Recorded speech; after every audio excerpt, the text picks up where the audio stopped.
The trans issue is losing salience now in the light of the Supreme Court decision recently and in the light of Donald Trump's executive orders and so on. The vanguardist wing of the transhumanist movement is simply no longer interested in gender-confused children. The criticism is often made by those on the right that transgenderism is simply logically and conceptually downstream of feminism, second and third wave. People keep trying to change sex, and it's just increased. The more people try and do it, the more grotesquely obvious it is that it's just not possible. Is there anything that a government could do, that a political movement could do to try and slow down the revolution, if not reverse it?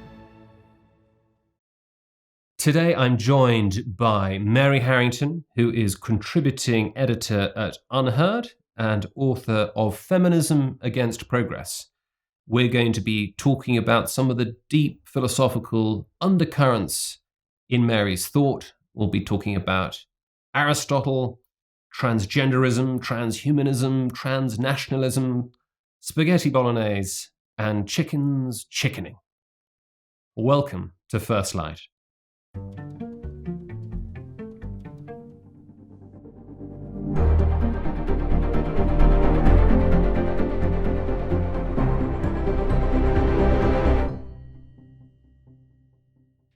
Mary Harrington, welcome. Thank you for having me. It's great to have you. I suspect most viewers and listeners will know you from your fabulous weekly pieces for Unheard, where you take difficult issues in politics and culture and you frame them beautifully within a sort of broader ecosystem of ideas and intellectual filters and prisms. But fewer people perhaps would be aware of your wonderful Substack, The Reactionary Feminist, where in recent years you've been really sort of going under the bonnet of these sort of here today, gone tomorrow political issues and thinking in very sort of deep philosophical ways about the West, the crisis we're in, and what prescriptions might look like. So I thought we would start there. And what does Harringtonism look like philosophically? And tell us about those deep dives into these big thinkers, into Plato and Aristotle and others.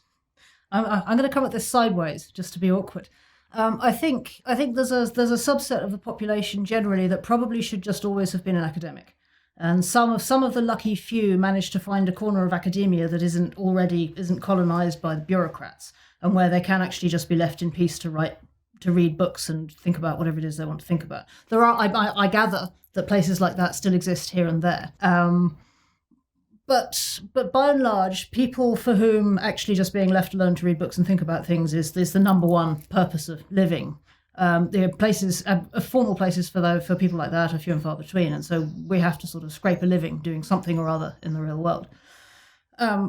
I've been blessed, I suppose, by being able to, belatedly in life, finding a way to make a living from my pen. I suppose I've always written for a living, but to do that to commenting on news and current affairs.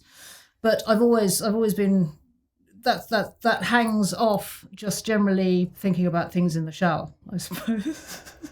you never stop reading, whether you're hoovering the stairs or thinking or going for a run or changing nappies or whatever. And you never stop reading, you never stop thinking about things. This is what emancipation looks like for the reactionary feminist. Yeah, but maybe. This is a sort of roundabout way of getting into, of explaining to you what Harringtonism feels like, which is probably part of the answer to what Harringtonism is. If it's a thing at all, it's just about trying to find answers either from history or from philosophy or from literature to those questions that just nag at you. When you're wandering around doing the things you have to do during the day, and you realise there's a word you've been rolling around in your mind for the last 8 hours because there's something about it that bugs you, and you think, well, what's the etymology? How do we end up with a word that does this? I don't know. Maybe that doesn't happen to normal people, but it happens to me. This is what the inside of my head looks like, and after something like that will bug me, and then I'll just have to try and find the answer. And that's really how I ended up writing Feminism Against Progress. I suppose it's really how I ended up writing at all, in as much as my daughter got to about the age of 3, and I sort of wanted I had a bit more time, and I was very interested in politics, and I wanted to participate more in the larger life of the world, as well as in the much more intimate life of my family. And I thought, well, I might as well pitch things. Why not? Somebody can. Why shouldn't it be me? I've got an okay prose style, I suppose, and then it just happened very quickly. I suppose there was but I never stopped thinking, and that by then I sort of had a fully formed sort of post-global financial crash worldview by that point, which this one of the sort of governing questions of which is, what if everything is actually the opposite of what Tony Blair has been telling us it is? And the entirety of the infrastructure of everything, including the academia, which people like me have now been very effectively filtered out of. What if everything is just the opposite of that? And the answer isn't always that it's the opposite of that, but sometimes it is. And so my mind was full of thoughts on that. And I think very, very slowly, and by a kind of process of iteration and induction and experimentation and conversation as well, I've sort of narrowed down what it is that I feel is missing, and it's not about what I think should, if there's a sort of underlying worldview, a kind of metaphysical piece, a sort of governing theme to what I've ended up writing about, and which has emerged over the course of the weekly column and the commentary there. It's about a missing piece in the generally in the respectable worldview. I mean, there are more than one missing piece. There's more than one missing piece, but it's like when you taste a soup and you think this tastes bland or this tastes wrong, and you realise it's because there's an ingredient that hasn't been, like you forget to put garlic in your bolognese, and it's okay, and it's a tolerable bolognese, but something's just a bit off about it. One of the missing, and there's a sort of philosophical, like the ambient kind of metaphysics of the modern world is like that. There's a kind of missing flavour, and I've spent, I suppose, my whole adult life in one way or another trying to find words for that which don't sound insane. And that process, that project has got more and more focused and more obsessive and single-minded since I've been blessed with an opportunity to write and think in public, and a response from thoughtful people who are also interested in the same. What's the missing ingredient in the modern philosophical bolognese? One of the signature claims of your brilliant Feminism Against Progress was that one of the missing pieces, or a crucial missing piece, is that historians and intellectuals have tended to overlook the impact of material and technological change in particular. And you write about the pill, you write about the material conditions of women in the 1450s as well as the 1950s. But it seems to me that you're turning more to give greater regard not so much to the material conditions, but to metaphysics itself, like the big ideas. Absolutely. And I wonder, is that a tension in Harringtonism, or is it it's not. It's a Not compliment? actually. It's a whole ghost book that I completely swerved in and told the reader I'd swerved in Feminism Against Progress. So tell us about the big ideas the ghost book. Well, there's a little interlude about halfway through Feminism Against Progress, where I've explained my sort of crypto-Marxist theory of the emergence of the women's movement in terms and how it relates to the solvent project of the technological mindset, and how these forces have interacted historically. And then the third, I suppose the second part of the book, digs more into how that maps onto the second wave onwards, or the from the mid 1960s onwards. Which I've framed as the transhumanist era, the point at which we turned our technologies on ourselves and set about re-engineering ourselves. And as you'll remember, my argument is that feminism proper ended in the 1960s, as a project of trying to reconcile the sometimes irreducibly conflicting needs of men and women in a common societal project. That ended in the 1960s with the application of a new tech which promised to liberate us from the confines of our embodied sexed nature. Now, the metaphysical piece that I swerved in that book, because there just wasn't space, and it was, as a writer, sometimes you find a little kernel of something, and you think you get to it, and you think, am I going to unpack this? And you think, no, I just can't, because if I do this, it'll blow up the word count. And this would have blown up to the word count to the tune of several more books. So I just couldn't go there. And the theme was human nature. I think I said something to the effect of, I'm not going to try and make the case here that humans have a nature, because I can't go. There isn't space to go into that. But I'm just going to say, like, it's my view that we do, and I'm going to continue on that basis. Because a key presupposition of the claim that we turned technology on ourselves was that we had a particular conception of ourselves that made it possible for us to contemplate turning technology on us. Well, indeed. And manipulating the human in ways that, presuppose that are downstream of certain metaphysical decisions about And I whether there's a nature at all. I mean, you might think of, that key catalyst in the second wave of Simone de Beauvoir. She has that famous opening to the second sex, on n'est pas né, une femme, on la devient. We're not born a woman, one's not born a woman, one becomes it.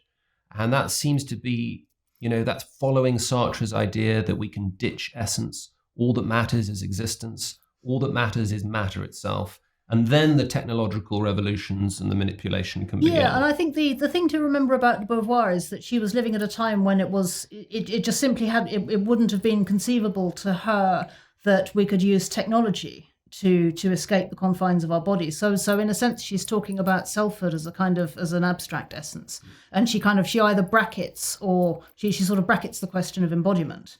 And I think as far to my knowledge, she never had kids, and she views having children as just sort of just a calamity by definition, which is the only sort of coherent stance from the point of view of wanting to escape and just pursue. Escape essence and just pursue pure subjecthood in those terms. But it wouldn't have crossed her mind to imagine that we could somehow dissolve or re-engineer our own embodied selves. And that only really comes in the 1960s with the advent of a technology which enables us to, or seemingly to, control our own fertility. And then in rapid succession in relation to that, the legalization of abortion. Which, wherever you stand on the question of, fetal personhood and that whole very sensitive and difficult debate, settled definitively the question of whether it was freedom, whether the most important issue was women's embodied caring relationship to dependent infants, or women's individual freedom. And that had really been the kind of energizing polarity within feminism right from the get-go, the question of whether we wanted to get out of family life or whether we wanted to make more of a case for and accord more value and respect for family life within this new and very radically different order of modernity. And then within the 1960s, that polarity was resolved definitively in favor of autonomy. And pretty much the entire history of feminism, the women's movement since then, has been rewritten such that it was only ever always about autonomy. And now, we are now at a point where I think if the trans issue is losing salience now in the light of the Supreme Court decision recently and in the light of Donald Trump's executive orders and so on, that's, I think, plausibly because the number of fronts on which the question of re-engineering our nature could possibly be litigated is now so wide that we simply don't need these vanguardists. And if anything, the people who advocate re-engineering our nature now find the trans movement more of a liability than anything else. So there's a political prudence thing, which we just need to discard these useful confused people, because they're no longer an appealing civil rights cause, and instead, we're going to look at the question. We're going to look at surrogacy, or we're going to look at polygenic embryo selection, or we're going to look at in vitro gametogenesis, or there's innumerable other from a biotechnological point of view interesting and potentially lucrative avenues for transhumanist investigation, such that the political vanguardist wing of the transhumanist movement is simply no longer interested in gender confused children, and has just abandoned those unfortunate people to sink or swim. So it's obvious that autonomy and that turn to autonomy is part of the story, particularly when it comes to abortion, female emancipation. But the stress on autonomy goes way back. I mean, we see it in Locke, we see it in Kant. It is a central principle of liberalism and secular liberal humanism. But it seems as if there's something else that's happening, something else that catalyzes it. One term of yours that stuck with me, I think it's yours, is bio-egalitarianism. Yes. This idea that freedom and equality for women means sameness, identity. So that to be an emancipated actually, I think bio-libertarianism, I think, is the coinage. Okay. I think the transhumanists like to use the phrase morphological freedom.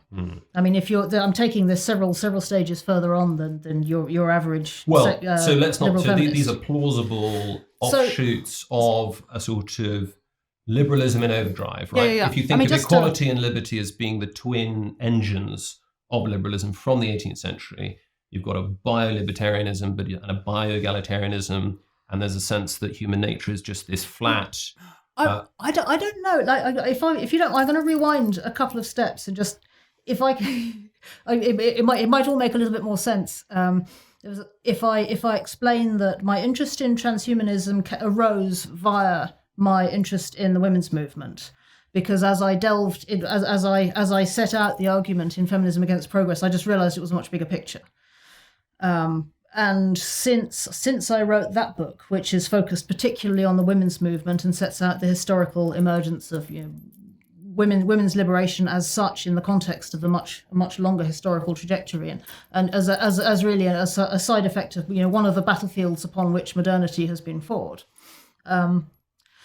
I realised that the question of how transhumanism maps onto liberal feminism and how we think about the relation between technology and our own bodies and our own nature is just so much vastly bigger a question than that of, for example, gender ideology. It's in theory, at least I think as the biotechnologists like to imagine, it's in theory limitless. But the more I delved into this, the further back I ended up going, until I wouldn't be the first one to arrive back at William of Ockham. In the 13th century, you're the divinity 14th man. Century. 14th, that's right. Who was the first to propose that universals were just not a thing? There was no, there was the idea of normative ideas didn't exist outside our ability to think about them. So there's prior to that, there'd been a whole. You should probably do this bit because this is your manner, not mine. Well, I mean, look, one of the terms I love of yours, I think it was from an essay for First Things a couple of years ago, normophobia. So normophobia. One way of thinking about it might be that the revolution that Ockham is part of, the revolution that he's unleashing, is against broadly a picture where there's a sort of, you can think of reality as ordered, and you can think of it as being populated by things with essences that are what they are just in virtue of being what they are. And that the Ockham Revolution, as it were, introduces this idea that no, they're not. No, none of that they're is not actually what real. they are because they exemplify Platonic forms or divine ideas.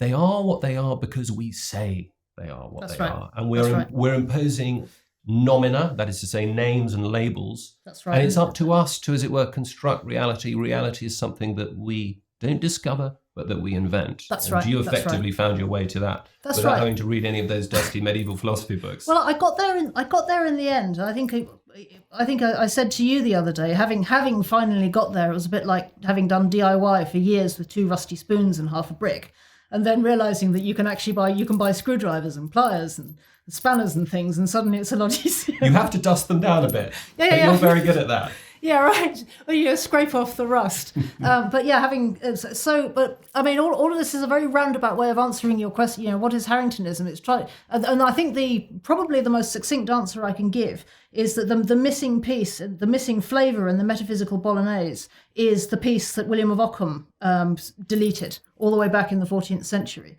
which is the idea that it's possible that there are kinds of reality that are not tangible. There are aspects to reality which are real, both real and also not sense perceptible. I think is that broadly accurate? I think that is accurate. Absolutely and accurate. That in turn led me, I think, with the help of your officers, partly, to go rummaging around and say, okay, well, how actually were people thinking about things before? And which sort of led me back to Thomas Aquinas, and thence very swiftly to Aristotle, who's the OG with all of this. And at which point I discovered that actually what I'd been looking for, the missing flavors. There's two missing flavors, not one. It's not just garlic; it's also salt. I mean, imagine a bolognese without garlic and salt. Foul. The missing garlic and the missing salt are two of Aristotle's four philosophical causes of everything. Aristotle's picture of reality is not just that, a thing that things are made of stuff and things have immediate proximate causes, like the billiard ball hits another billiard ball and both the billiard balls are made of stuff.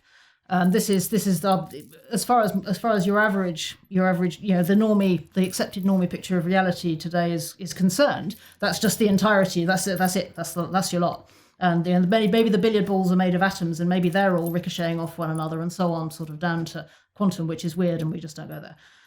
If you take the bust of Sir Roger Scruton up on the mantelpiece, and Aristotle would say you have to explain that bust in at least four ways. Exactly. And if all those four pieces of the jigsaw are not in place, then you're not going to understand it. That's right. There's the stuff out of which it's made of.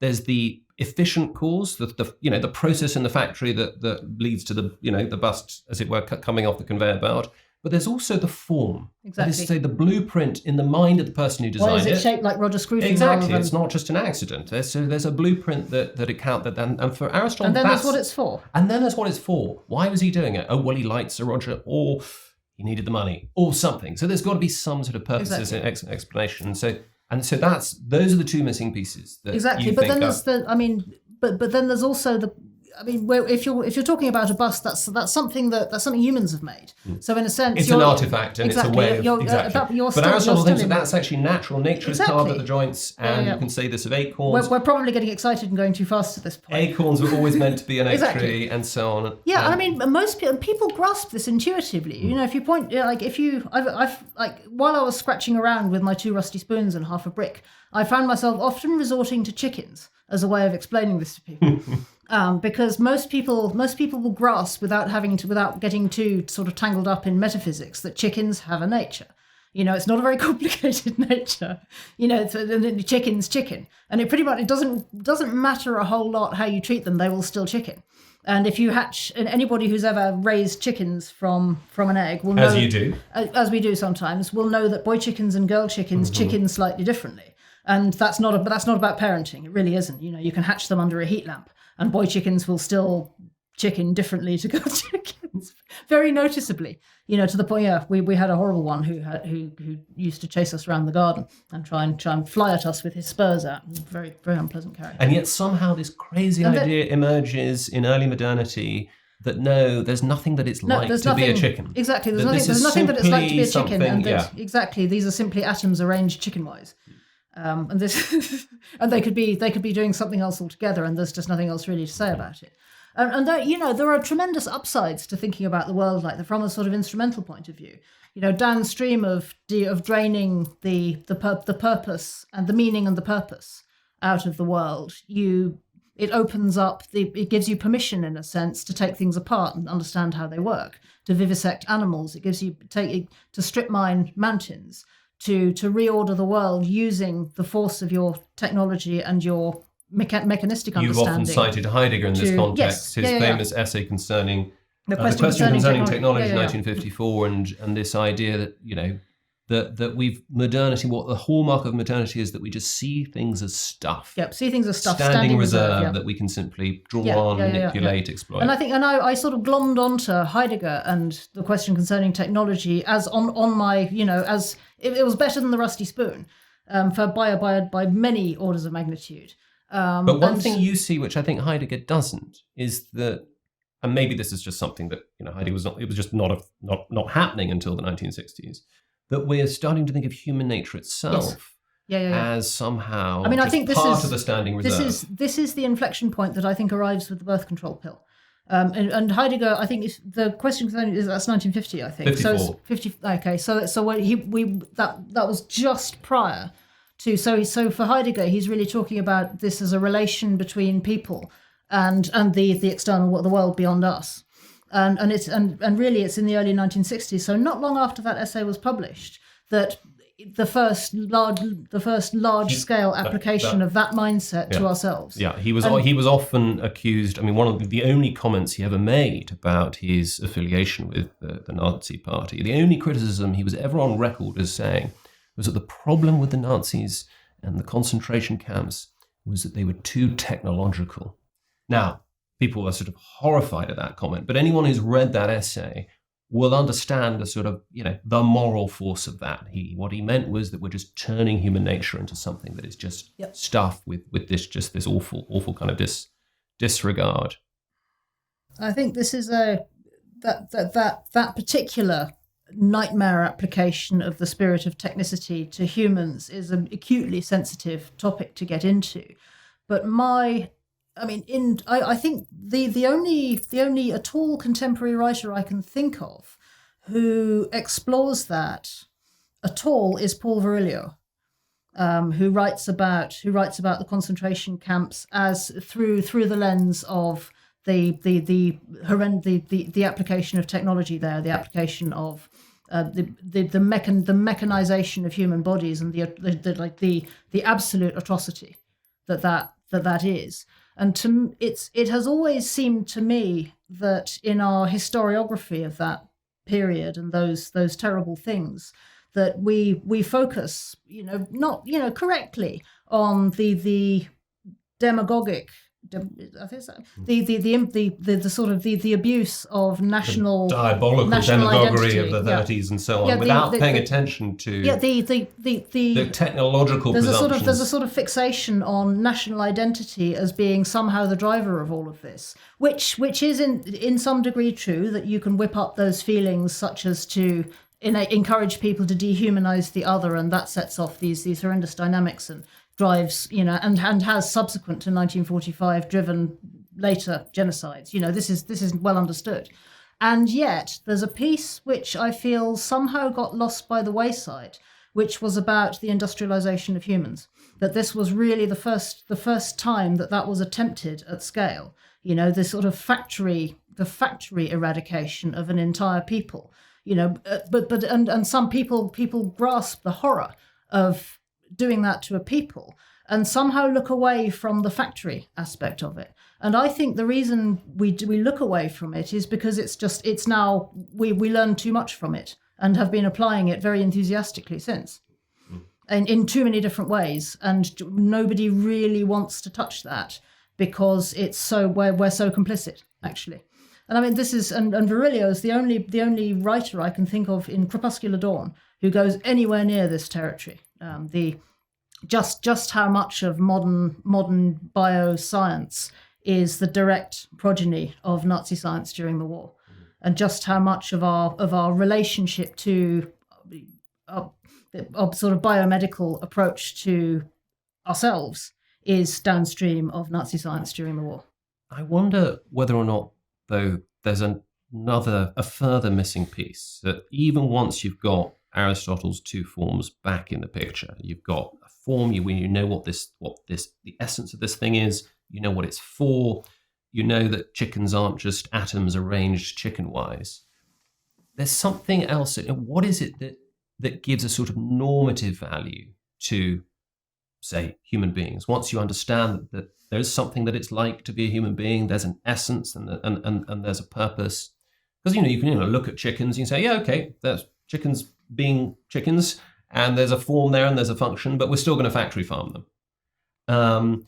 I mean, where typically theologians have invoked questions of notions of imago Dei. Mm-hmm. That yes, Aristotle's right, but Aquinas will add to that and say we need more than that. We need to somehow see human beings as being freighted with a transcendent value that will insulate them against being treated technologically.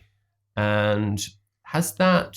I mean, you wrote a wonderful paper last year for the Heritage Foundation called Imago DEI, where you contrasted my contribution to the canon of theological dad absolutely, jokes. and you started flirting not just with Aristotle but with theological notions of human dignity. And do you think that is a missing piece, or does Aristotle get us all the way there? I think it's very difficult to get all the way there without Christianity, and as much as the idea that this is something that humans should be accorded just by virtue of being human is not really present to my knowledge in the classical world.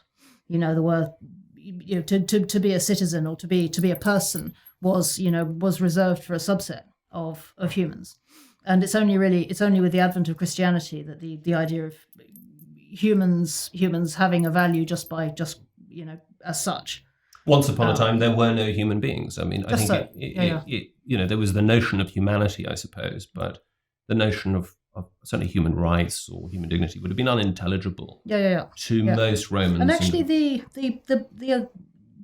argument that I made, the discussion in that essay on bioegalitarianism, it also draws on the Christian idea of. It tries to show how it's the application of fundamentally Christian moral intuitions to the fantasy of re-engineering ourselves, which drives a lot of the left-wing war on human nature. In as much as you and I are both human, but we're physiologically we're different sexes. This is not something that you can really do anything about. We may all be human, but people are born with different gifts. Some people have disabilities. Some people are, some people are more cognitively gifted than others. In innumerable different ways, we vary, and this is a challenge for equality. I mean, this has always been a central problem for egalitarianism as such. Not only is person A and person B never going to be descriptively equal to each other, but person A is not going to be descriptively equal to himself from week to week. He puts on weight, he loses weight, and so on. Just so. And where this becomes a temptation and also a sort of a kind of recursive metaphysical loop is when you add the transhumanist fantasy into the picture. Because I mean, if you take a bunch of people with the basic moral intuition that all humans should be equal, and then you confront them with the reality that in a fundamental embodied way that's just not possible, and then you say, but hey, look at all of these technologies that we can employ to accord people power to change things. Wouldn't that be nice? But then what? But in turn, that goes in two different directions. It prompts a set of anxieties about one small subset engineering themselves to become supermen. As Paul Virilio puts it, the moment you have a super race, you have super racism. Of, as it were, the transhuman, some putative super race. And that is against made possible in effect because we can no longer make sense. We can no longer introduce some X factor that grounds human worth, that doesn't come in degrees.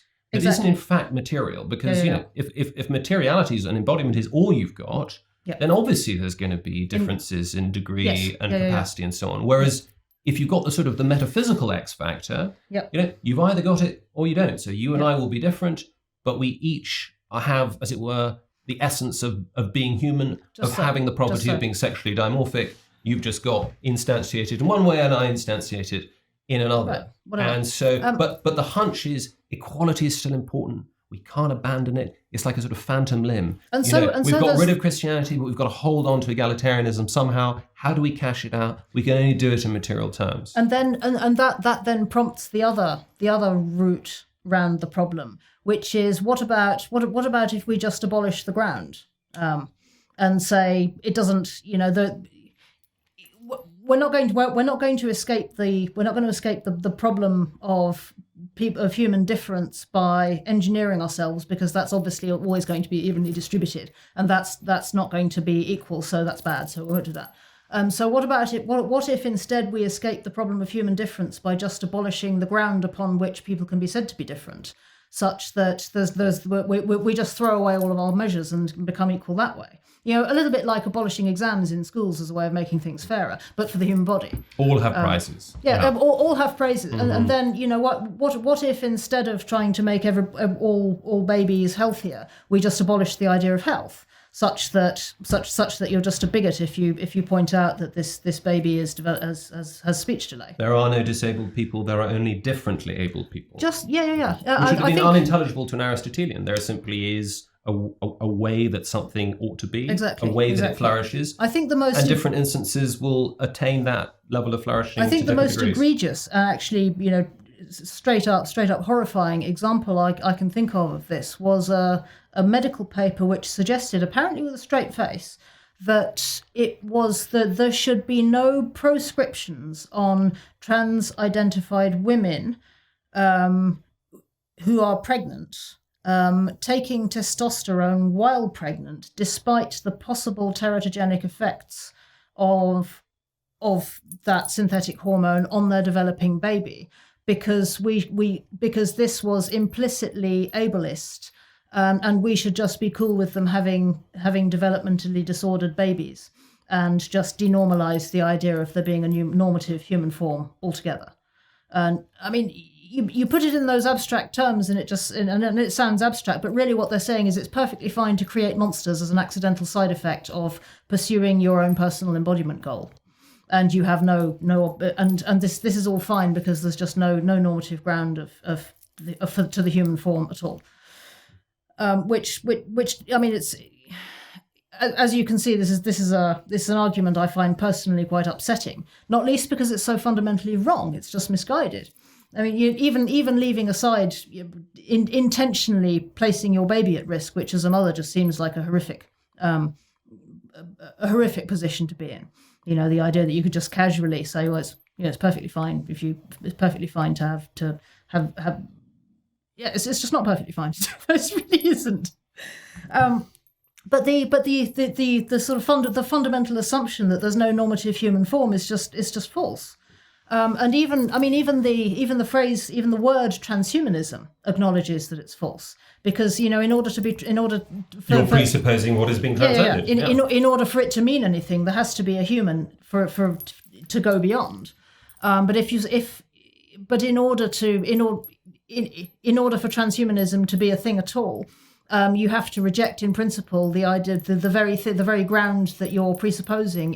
So it's a sort of recursive. It's a sort of recursive. Just as transgenderism presupposes the dichotomy that it's trying to overcome. Transhumanism is the general, as many transhumanists will acknowledge, the general case of which transgenderism is one specific subset. And there are many transhumanists, such Martin Rothblatt has said explicitly, as he puts it, it's the on-ramp to transhumanism, and there are a number of transhumanist theorists who may or may not be transgender themselves, who view this explicitly as the gateway to a much broader rights campaign for, as they put it, morphological freedom, which is to say, a vantage point. There is no normal for embodiment. There is no human normal. There is no formal cause to human and there's no final cause, and we're therefore wholly entitled to arrange our atoms otherwise than they're currently arranged. One of the things that a Harringtonian metaphysic helps us, so described, helps us to understand is that it's not just the case that transgenderism and transhumanism are conceptually complicit, but it also helps us to make sense of the way in which this sort of transhumanist logic makes it very easy to think in terms of transnationalism as rootedness in a particular culture, rootedness in a particular nation or people or place or faith, as being wholly arbitrary, as something we should just be able to choose, mix and match, but effectively be emancipated from, that shouldn't really matter in any way at all. And so there's another kind of political front here to this logic, namely the question of what is it to be a people, what is it to be a nation, what is it to use the first person plural with respect to a political community. Yeah, I think these are again these are acutely sensitive questions. I mean, the idea that our body parts are interchangeable writ large looks like the idea that humans are interchangeable at scale, and that you can plonk any given human down anywhere in the world and they'll function equally well. You could graft a male genital member onto me, and that would just be it would function. I mean, the idea is grotesque to me, but to others apparently not. That the parts of a human body can be arranged like so much Lego. The idea that humans can be arranged sort of planetarily like so much Lego is it's a kind of doctrine of it's the pan fungibility. Yes, and I think this is and again, you're going back to Heidegger. This is really it's his vision of the essence of technology as being about the ordering of everything as standing reserve. And I mean, if you look at the doctrine of human fungibility, this is just what the leftists like to call neoliberalism, which is the ideology which says human working populations should be maximally fungible and just present wherever they'll be most economically efficient. This is the reordering of humans as labouring units to the standing reserve, which will always give an enormous advantage, is always enormous incentives for a placeless global villager elite that's constantly on the move. Yeah. But for David Goodhart's somewheres, for the 60% of our fellow Brits that live within 20 miles of where they lived when they were 14, this is simply an unintelligible. What do you mean? I don't even want to leave Yorkshire, let alone assume I can just be transplanted to Malaga or Malaysia. And this is and what's so frustrating about trying to make the case, trying to explain the worldview of the latter to people for whom the former is perfectly reasonable, is that it's almost impossible to do because they're missing the garlic, they're missing the salt and the garlic, and they're simply refusing to acknowledge that salt and garlic are flavors. And you could put anything in there, basically. Exactly. Yeah. You could lob anything into that bolognese and it would be just as nice. So salt and garlic are not right. And I think even to say that it's nice, or even to invite a consensus that bolognese that tastes one way is to be preferred to another way. De gustibus non disputandum. Absolutely. Right.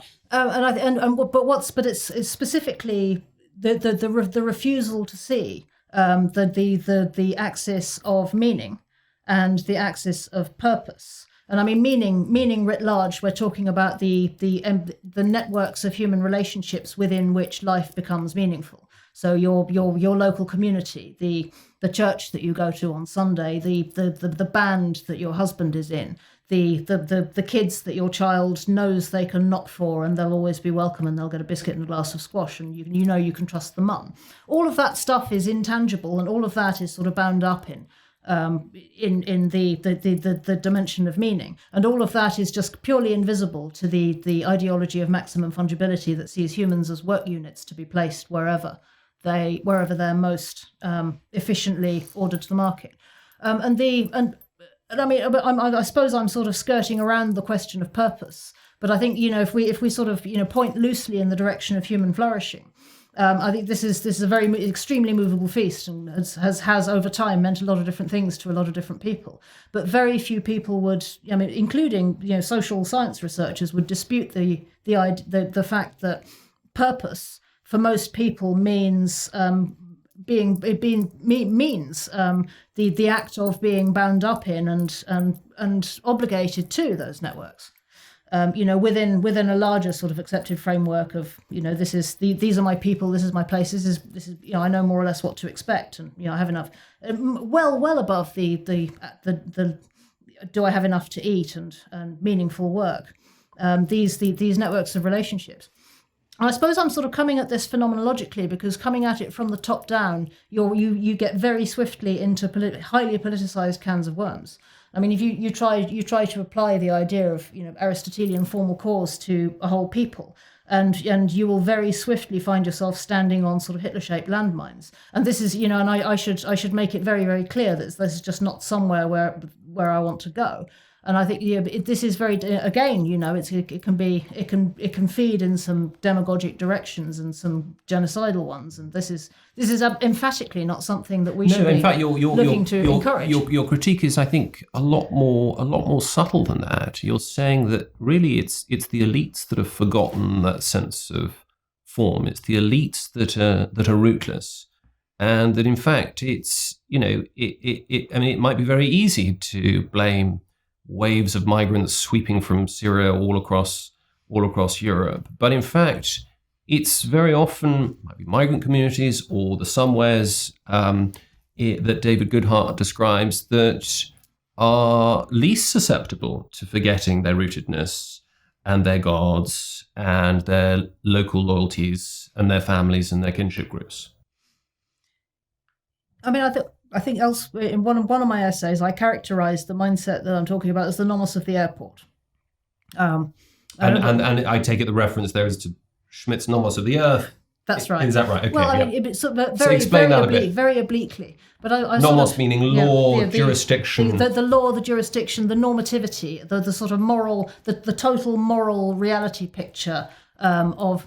Because this sort of came out of airports are one of my least favourite types of space on Earth.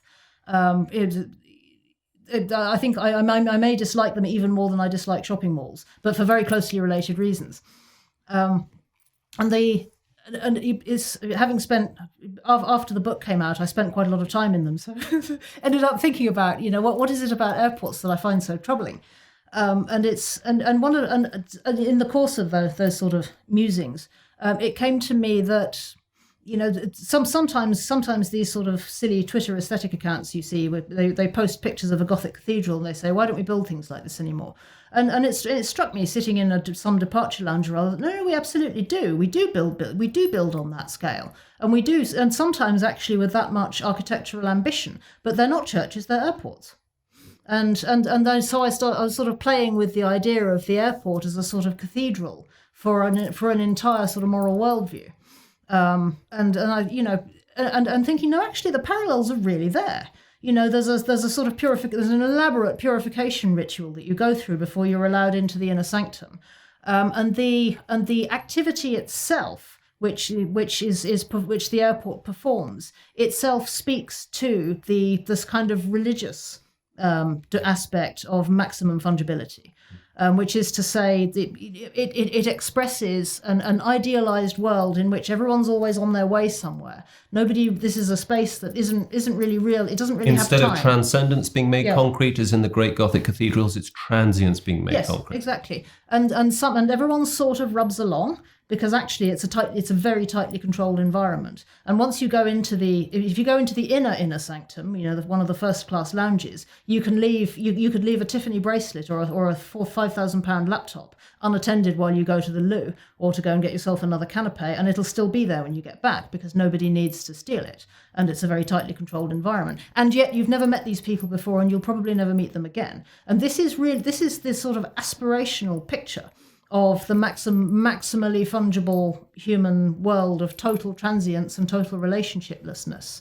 In a sense, it's a sort of architecture which enables purely disconnected co-presence without any need for mutual trust or shared moral frameworks or common purpose or any of the things which would be understood intuitively by us somewhere to be not only what gives life meaning but what gives it purpose and what makes it desirable to stay here rather than be anywhere else in the world.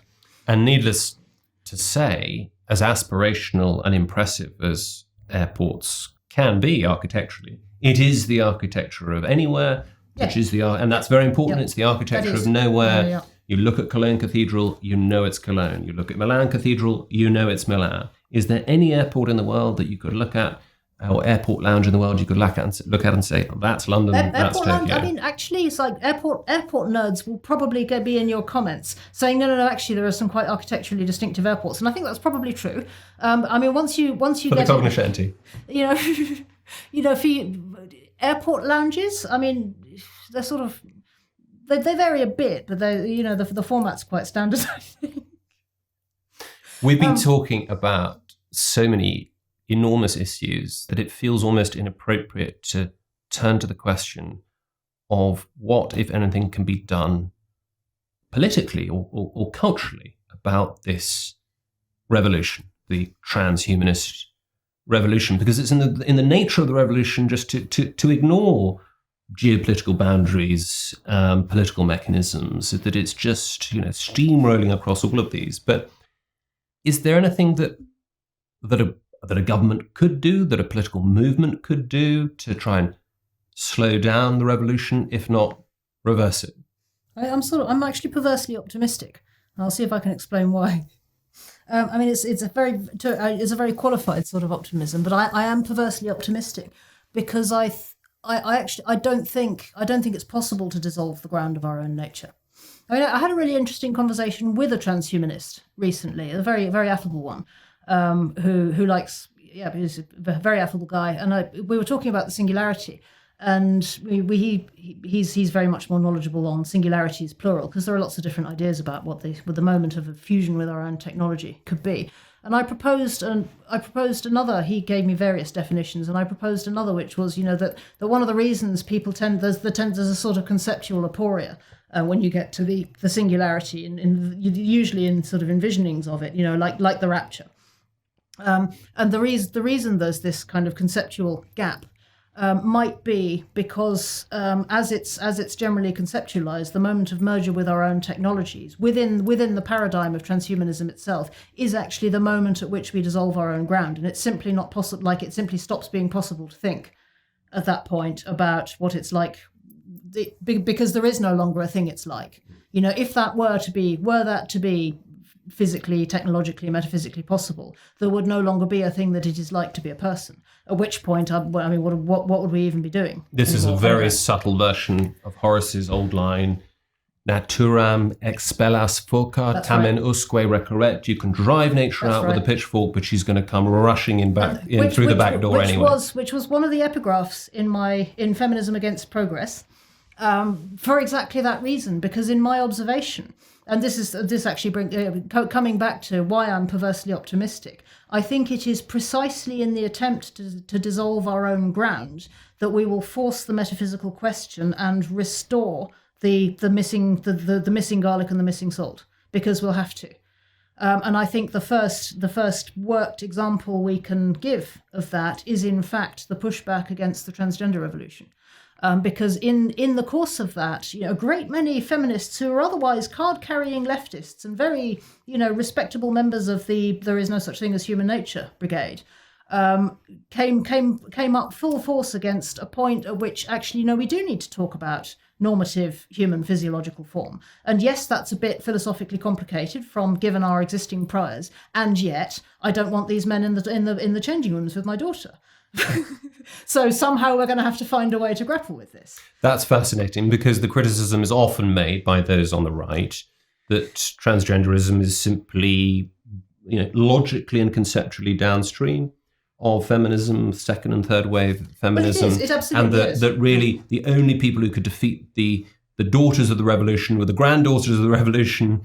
But you're actually more hopeful. You think that, in fact, this has forced many on the left who would have signed up to some kind of fungibility thesis and a sort of plasticity thesis to rethink what it is to be human. I think it's even more brutal than that. People keep trying to change sex, and it's just increased. The more people try and do it, the more grotesquely obvious it is that it's just not possible.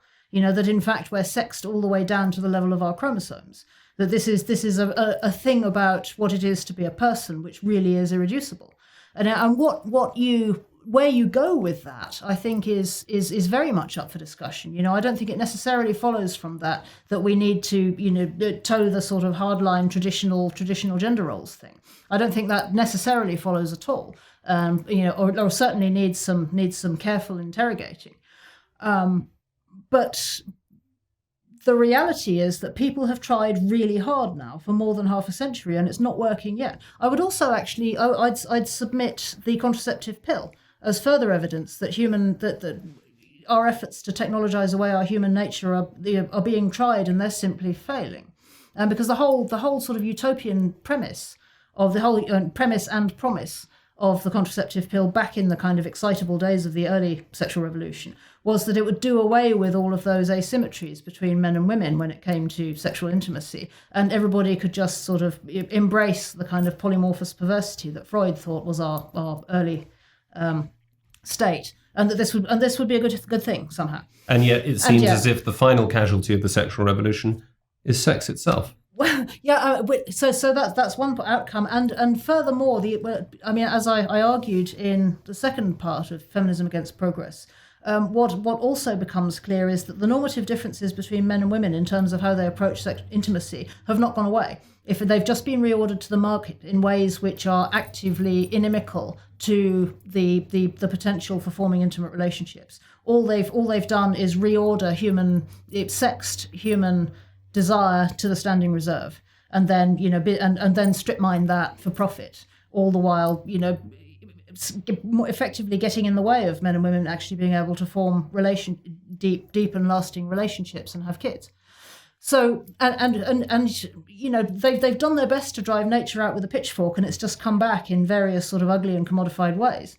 So that's failed. This is a work in progress and one of the topics for the next book. But it's my view that the attempt to technologize human consciousness through AI will also. That's kind of the ultimate. That's the big kahuna, really, because that's the point where we have to force the metaphysical question on what consciousness actually is. And actually, if you talk to people who are closer to AI experimentation, you find they're thinking about this very hard, because of course you would be. And a great many of them, including the guy who invented semiconductors, have already made the leap and are now coming at it from a much more Aristotelian perspective, because they've actually once you think it all the way through, you realize that mind is not something which is derived emergently from atoms arranged mind-wise. And what is the one thing that Aristotle insists that distinguishes our souls from animal souls and plant souls? Just so. It's the logistikon. It's the capacity to reflect. And I think what the trajectory that we'll see in the ongoing development of AI, we're just going to have to learn the hard way, because we just are. That's just what always happens. So that's the qualified bit of my qualified optimism. We're going to have to learn the hard way, and we'll probably create some monsters along the way. And it's not going to be great. And we could be here for another hour talking about the speculative, not going to be great bits. But I think the end point of that is going to be inescapably, reluctantly reverse engineering the reality of the human soul. This podcast is called First Light. We always like to end by looking for glimmers of dawn, but it sounds as if there might be a very long night ahead of us. But it's exactly the kind of hopeful note that we like to end on. Mary Harrington, thank you so much for joining us. Thank you.